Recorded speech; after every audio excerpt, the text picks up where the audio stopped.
بسم اللہ الرحمن الرحیم۔ السلام علیکم ورحمۃ اللہ وبرکاتہ۔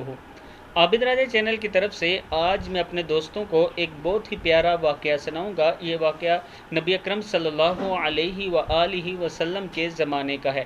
اس سے پہلے میں اپنے تمام دوستوں سے گزارش کروں گا کہ اگر میری کسی ویڈیو میں کوئی چھوٹی موٹی غلطی ہو جاتی ہے تو میں اللہ تعالیٰ سے بھی معافی مانگتا ہوں اور آپ لوگوں سے بھی معافی مانگتا ہوں۔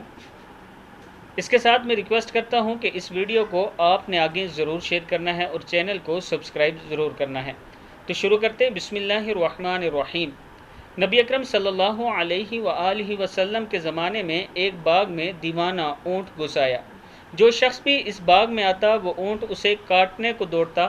لوگ بڑے پریشان تھے اور حضور اکرم صلی اللہ علیہ وسلم کی خدمت میں حاضر ہوئے اور سارا واقعہ عرض کیا۔ نبی اکرم صلی اللہ علیہ وآلہ وسلم نے فرمایا چلو میں چلتا ہوں۔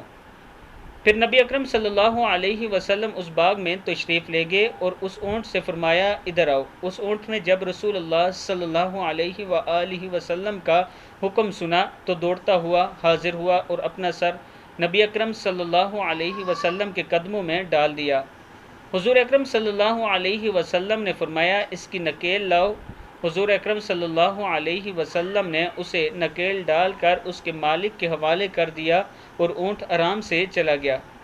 پھر حضور اکرم صلی اللہ علیہ وسلم نے صحابہ اکرام سے فرمایا کافروں کے سوا مجھے زمین اور آسمان والے سب جانتے ہیں کہ میں اللہ کا رسول ہوں صلی اللہ علیہ وآلہ وسلم۔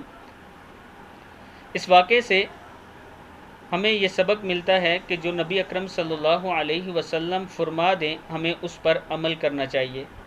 نبی اکرم صلی اللہ علیہ وسلم تمام جہانوں کے نبی ہیں اور خاتم النبیین ہیں، یعنی اس کے بعد نہ کوئی نبی آئے گا اور نہ ہی کوئی دعویٰ کر سکتا ہے۔ اگر کوئی نبوت کا دعویٰ کرے گا تو وہ جھوٹا اور کذاب ہوگا۔